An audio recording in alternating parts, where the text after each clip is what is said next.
नमस्कार दोस्तों, संकल्प मैथ क्लासेस में आपका स्वागत है। हम कर रहे हैं यूपी टेट स्पेशल और इसमें भाग विधि पर आधारित प्रश्न कर रहे हैं हम। और इसमें कुछ रीजनिंग के भी सवाल प्रत्येक भाग में आपको मिलेंगे।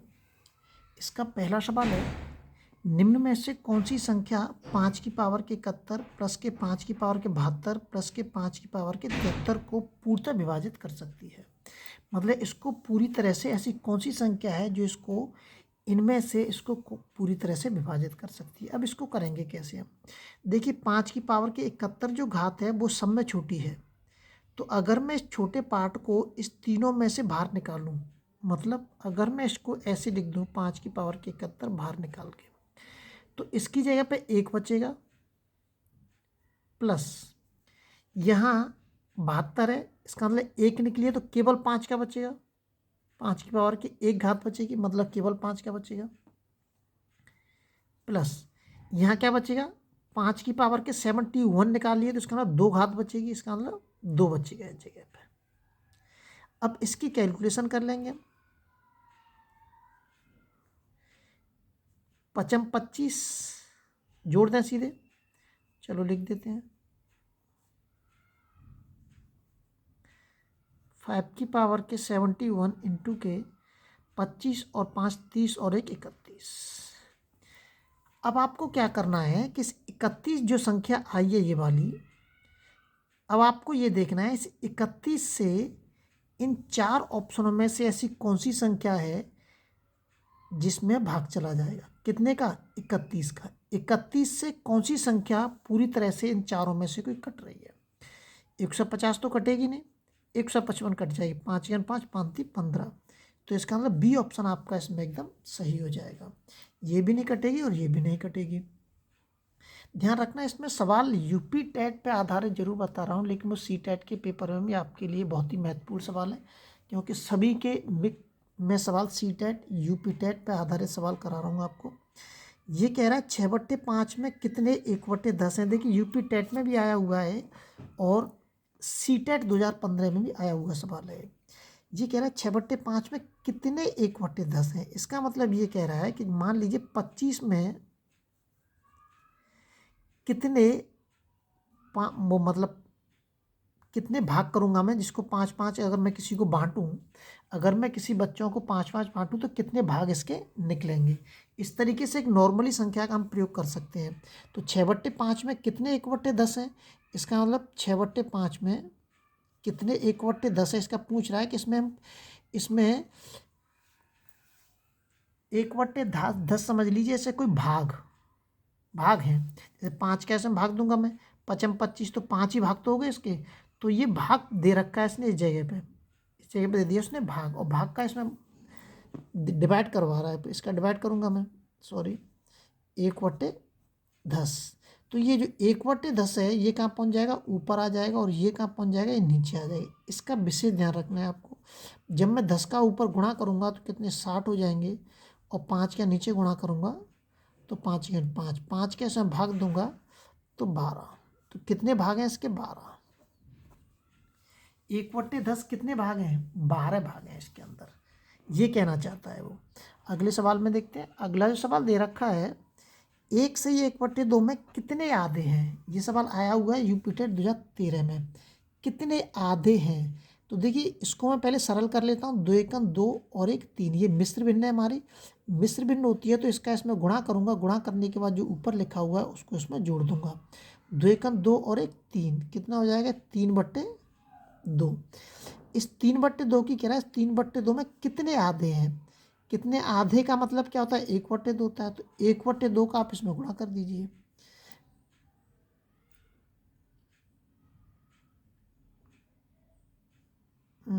उल्टा कर दिया हमने।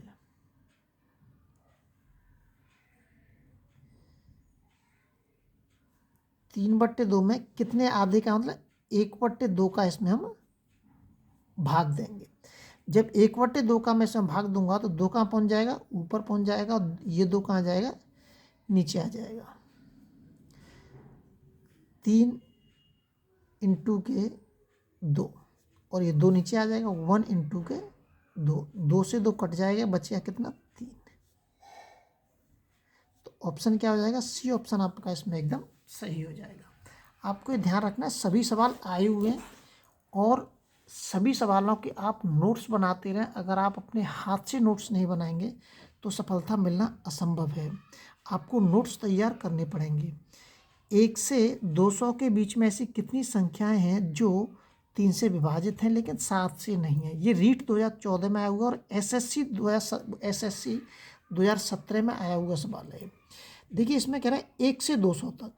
ऐसे सवाल मैं बहुत करा चुका हूँ आपको कि 1 से 200 तक के बीच में ऐसी कितनी संख्या है जो 3 से विभाजित है। यहाँ तक मैंने कराया है आपको सवाल, लेकिन इसमें एक थोड़ा सा और बढ़ा दिया है कि लेकिन 7 से नहीं कटती है वो संख्या।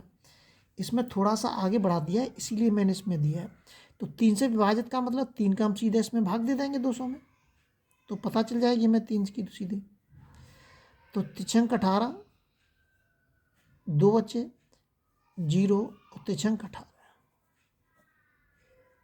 शेष पद से कोई मतलब नहीं।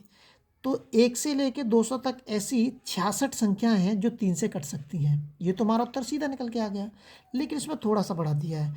जब बढ़ा दिया तो क्या करेंगे हम, 3 व 7 का लसा निकालेंगे। पहले क्या निकालेंगे, लसा। कितना आएगा हमारा, 21 आएगा। अब जो लासा निकाला है इस लासा का भाग देंगे हम इस 200 में। 200 भाग दें कितनी बार जाएगा, 6 6 6 दूनी बार 9 1 9 9 दूनी 9 बार चला जाएगा। 9 1 9 9 दूनी 18 189। 10 में से 9 जाएंगे 1 बचेगा, 9 में से 8 गए 1 बचेगा 0। इस शेषफल से कोई मतलब नहीं है हमें। तो 1 से लेके 200 तक ऐसी 9 संख्या हैं जो 21 से विभाजित हैं। अब ये जो 9 आया है इस 9 को मैं 66 में से क्या कर दूंगा, माइनस कर दूंगा, घटा दूंगा। जैसे ही मैं घटाऊंगा इसमें से कितना आ जाएगा, 57। तो यही आपका आंसर होगा, सी ऑप्शन आपका एकदम सही होगा। इसमें बहुत ही अच्छा सवाल है और इम्पोर्टेंट सवाल है, ये सवाल आ सकता है। ध्यान रखना, अगर वो केवल इतना देता है तो आपका उत्तर यहीं तक हो जाएगा कि 1 से 200 तक के बीच में ऐसी कितनी संख्याएं हैं जो 3 से विभाजित हैं, तो आप केवल 200 में भाग दे देंगे। या 5 से विभाजित कहता है तो 5 का भाग दे देंगे, 9 की कहता है तो 9 का भाग दे देंगे, अगर 12 की कहता है तो 12 का भाग दे देंगे। ध्यान रखना है इसका। लेकिन अगर वो थोड़ा सा आगे बढ़ाता है तो उनका दोनों का हम एलसीएम लेंगे। अगर वो एक संख्या और कहता तो तीनों का एलसीएम लेते हैं हम, एलसीएम लेने के बाद भाग देते। अब इसमें एक सवाल मैंने आपके लिए रीजनिंग का रखा है जो बहुत ही अच्छा सवाल है और ये सवाल एसएससी लेवल तक सवाल आ चुके हैं। ये सवाल दिए गए शब्दों को वर्णमाला के क्रम में, शब्द का मतलब समझिए, वर्णमाला के क्रम में व्यवस्थित करिए और उस शब्द को बताइए जो ठीक मध्य में है। देखिए इसमें सब में पी दे रखा है, सब में पी दे रखा है। वर्णमाला का क्रम समझ लीजिए, पहले जो ABCDEFGHIJ के जो क्रम से दे रखे उसी क्रम में हमें ये देखनी है, उत्तर मिल जाएगा आपको तुरंत। तो पी दे रखा है, इसमें एल दे रखा है। जहाँ सेम संख्या दे रखी है उनमें हम कुछ नहीं कर सकते। जहाँ से संख्या बदलना शुरू हो जाए वहाँ से हम फर्स्ट नंबर सेकंड नंबर देखना शुरू कर देंगे। उसके बाद ए दे रखा है, ए देखिए यहाँ दे रखा है लेकिन यहाँ नहीं है, और यहाँ दे रखा है, यहाँ दे रखा है। इसका मतलब ये जो संख्या दे रखी हैं इनके बारे में हम नहीं पता कर सकते, लेकिन इसका हमें पता चल गया क्योंकि ई जो है ए के बाद आती है। ई ए के बाद आती है तो ये अंतिम अक्षर हो गया। अंतिम अक्षर का मतलब कितने, 1 2 3 4 5, ये 5वें नंबर पर आ गया। कितने नंबर पर आ गया, 5वें नंबर पर। अब इसको नहीं गिनेंगे हम, अब हम चारों को देखते हैं। चारों में ए दे रखा है लेकिन ए के बाद आइए एन, NIC बाई। अब NIC बाई में से सबसे पहले कौन आता है, ABCD में अल्फ़ाबेटिकल में कौन सा आता है, सी आता है। इन NIC बाई में से सबसे पहले क्या आता है, सी तो आता है। इसका मतलब ये क्या हो गया, फर्स्ट नंबर हो गया हमारा, ये फर्स्ट नंबर हो गया। अब आ जाइए इन तीनों में, अब यहाँ तक आ गए हम NIC बाई तक, ठीक है। अब इसमें देखिए NI और बाई, ये भी अलग ही अलग हैं भी हमारे, NI और बाई। अब इनमें से पहले कौन आता है, भाई। या फिर ये देख लीजिए कि सी के बाद कौन सा आता है, सी के बाद कौन सा आता है, आई आता है, तो इसका मतलब ये क्या हो जाएगा, हमारा दूसरा नंबर हो जाएगा। अब आई के बाद क्या आता है, आई के बाद एन आता है, इसका मतलब ये क्या हो जाएगा, तीसरा नंबर हो जाएगा। और इसके बाद आता है हमारा बाई, इसका मतलब ये हो जाएगा हमारा चौथा नंबर। अब आप ये मत कहना कि इसको पांचवा नंबर कैसे रख दिया, ये तो ई है। देखिए यहाँ जो क्रम दे रखा है, इस क्रम के अनुसार ये जो ई यहाँ पे सबसे पहले आ गया है, इन ये वाला जो क्रम दे रखा है इसमें, इसलिए सबसे लास्ट में पहुंच गया है। यहाँ तक ये वाले जो शब्द हैं ये यहाँ तक सेम दे रखे हैं। अब यहाँ से पहचान करेंगे हम इनकी पहले, दूसरे, तीसरे की। अब इसमें कह रहा है कि सबसे मध्य में कौन सा है, तो देखिए पहला कौन सा है इसमें, ये दे रखा है। दूसरा कौन सा, ये दे रखा है, पहला और दूसरा, और चौथा और पांचवा, तो मध्य में कौन सा हो गया, तीसरा। इसलिए ये ऑप्शन हमारा इसमें एकदम सही होगा। अगले वीडियो में आपसे फिर मिलते हैं, जब तक आप अपने लेवल पे वीडियो को शेयर और सब्सक्राइब जरूर करें।